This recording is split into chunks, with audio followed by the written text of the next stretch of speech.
안녕하세요. 중앙여권 전문 SD 입시 컨설팅입니다. 오늘은 표준 점수 환산 방식에 대해 알아보겠습니다. 표준 점수를 계산하기 힘들다라고 이제 말씀하신 학부모님들이 많아서 한번 다뤄보겠습니다. 표준 점수를 이제 반영하는 방식에는 크게 두 가지가 있어요. 어떤 거냐? 표준 점수 최고점을 반영하는 방식과 200점 환산 방식이 있습니다. 이게 무슨 말이냐? 일단은 이제 한번 그 샘플로 한번 이렇게 한번 볼게요. 국어가 이제 표준 점수가 131점이었고, 수학이 119점이었고, 영어는 3등급이었고, 뭐 생윤이 이제 표준 점수가 61, 사문이 65, 이제 이렇다라고 가정을 해봅시다. 그런데 이제 작년에 이제 국어 최고점이 150점이었죠. 수학 나영의 최고점은 139점, 생윤의 최고점은 63점, 사회문화의 최고점은 65점. 이렇게 있어요. 그러면, 어떻게 이제 반영이 되냐면, 요 그러니까 일단은 표준점수 최고점으로 반영하는 방식은 이 131을 150으로 나눕니다. 요거를 이 131을 150으로 나눠요. 그리고 이 119도 이제 139로 나누고요. 그리고 영어 3등급의 환산 점수가 190점이라 가정을 하면은 그리고 이제 영어 1등급이 200점이라고 하면은 이게 이제 최고 점수가 되고 이제 나의 점수는 이제 190이 되는 거죠. 190을 이제 200으로 나눠요. 탐구도 평균 들어간다라고 하면은 이 126을 128로 나눠요. 일단은 요렇게 되고 이 반영 비율이 예를 들어서 국어가 이제 30%, 수학이 25%, 영어가 이제 20%, 그럼 이제 55, 75, 이게 25% 이렇게 돼야겠네요. 이제 이렇게 반영을 한다라고 하면은 이 점수는 어떻게 계산이 되냐? 912.12, 912.12가 이제 최고점 환산 점수가 됩니다. 그러면 200점 환산 점수는 뭐냐면 그냥 이 131을 그냥 200으로 나누는 거예요. 그리고 이쪽에 반영 비율을 곱해주는 겁니다. 이 반영 비율, 이게 반영 비율이에요. 그러니까 30%, 25%, 20% 이제 25%를 반영한다라는 거예요. 이렇게 하면은 얘 점수는 몇 점이냐? 692.75입니다. 692.75. 이게 200점 환산이에요. 그러니까 어렵진 않아요. 그러니까 국어 표준 점수, 수학 표준 점수, 영어는 이제 그 환산 점수, 그러니까 1등급, 2등급, 3등급의 환산 점수 있잖아요. 그리고 탐구는 이쪽 그 표준 점수의 합 하는 거고, 그리고 각 과목별 이제 표준 점수의 최고점, 영어는 이제 1등급의 점수가 되겠죠.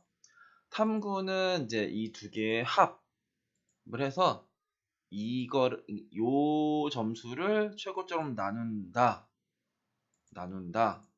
이렇게 나눈다. 그리고 거기다가 반영 비율을 이제 곱한다. 이제 이렇게 하면은 이제 표준 점수 최고점 환산이 나오는 거고, 이제 최고점 말고 나는 그냥 200으로 나눈다. 131을 이제 200으로 나눈다. 119를 200으로 나눈다. 이제 이렇게 나눈다. 그리고 반영 비율을 곱한다. 그러면은 이렇게 점수가 나옵니다. 근데 왜 점수 차이가 나냐? 분모가 커져요. 그죠? 그러니까 이건 150으로 나눈 거고, 얘 200으로 나눈 거고, 얘 130으로 나눈 거고, 얘는 200으로 나눈 거고, 얘는 둘 다 이제 200으로 나눈 거고, 이건 이제 128로 나눴는데 200으로 나눈 겁니다. 그러니까 분모가 커지니 이제 분자는 작아진다라는 겁니다. 그렇죠? 이게 이제 기본적인 방식이에요. 그러니까 어느 대학은 그런데 이제 이 점수를 반영하는 게 아니라 변환 표준 점수라고 이 백분위가 찍어주는 이제 표준 점수를 반영하는 대학도 있습니다.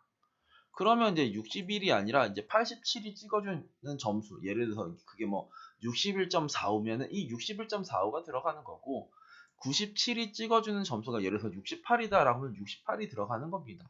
그러면은 그 변환 표준, 이 백분위가 찍어주는 값을 이제 더해가지고 이제 이 점수가 되는 거고, 그리고 이제 대학마다 이 점수는 달라질 수도 있어요. 변환 표준 점수는요. 그러니까 기본적으로 그럼 대학에서 가장 높은 점수의 표준 점수가 몇 점이냐, 변환 표준 점수가 몇 점이냐, 이제 그렇게 가지고 이 값에다가 이제 그 값을 넣어주면 되는 겁니다. 아시겠죠? 그리고 이제 수학 가형에 이제 표준 점수에 이제 가산점이 있으면은 이 점수에다가 가산점을 곱한 다음에 이 점수에다가 이제 집어넣고 이제 계산을 하시면 돼요. 일단 기본적인 거는 이틀입니다. 그리고 이제 한 가지 팁을 드리자면 이 점수 갭으로 상향 지원을 하는 방식도 있습니다. 올해 이제 가톨릭대라는 대학이 있습니다. 가톨릭대는 2019학년도에는 이 최고점 환산으로 이제 반영이 됐고요. 2020학년도에는 200점 환산으로 반영이 됩니다. 그러면은 그게 뭐 어쩌라고?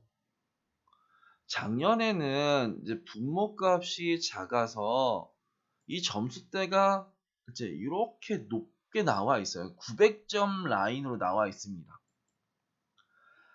근데 이제 내가 이제 올해 지원을 하려고 하면 내 점수는 이제 이 점수가 나오는 거죠.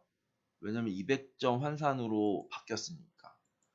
작년 입시 결과는 최고점 환산으로 반영된 게 나와 있고, 올해 내 점수는 200점 환산이니 이 갭이 꽤 큽니다. 그러면 이제 200점 환산에서는 이 912점이 절대로 나올 수가 없어요. 그쵸? 그러면은 이제 690점 언더라인에서 내가 이제 지원을 해야 되는 건데, 작년 입시 결과를 보니까 900점이래요. 아, 200점이나 넘네? 라고 하면서, 지원을 할 엄두도 안 나는 학생들이 꽤 많을 겁니다. 그리고 대부분은 그러잖아요. 내 점수와 작년 점수를 비교하는데 이렇게 손으로 계산하는 학생이 아니라 프로그램 돌리죠. 그럼 내 점수는 올해 프로그램 점수로 2점 주고 작년 입시 결과는 이거니 높네 못하겠다 끝. 시라고 생각하는 사람이 엄청나게 많습니다. 그러면 이제 692가 지원을 해야 되는데 이 학생들도 지원을 못해요. 못할 가능성이 높습니다. 그러면 요것보다 더 밑에 있는 학생들한테도 기회가 갈 수가 있겠죠. 이런 게 빈틈입니다. 그럼 몇 점까지 빠질 것이냐? 그런 대학마다 다른데 제가 봤을 때는 작년에 912점 학생이 올해 기준으로 692점이라고 하면 692점 학생들이 지원을 해야 되는데 그 학생들이 지원을 안 할 수도 있다? 그러면은 저 점수에서 10점까지는 무난히 빠질 수도 있지 않을까? 내가 682점이다? 그러면은 그 가톨릭대를 못 쓸 거냐? 그런 건 아니고요. 상향, 소신으로 지원을 할 수가 있습니다. 오늘은 표준 점수를 반영하는 방식과 그에 따른 상향 지원 전략까지도 알아봤어요. 어떤 패턴인지 잘 이해가 안 되신다면 영상을 반복적으로 시청을 한번 해보시길 바랍니다. 감사합니다.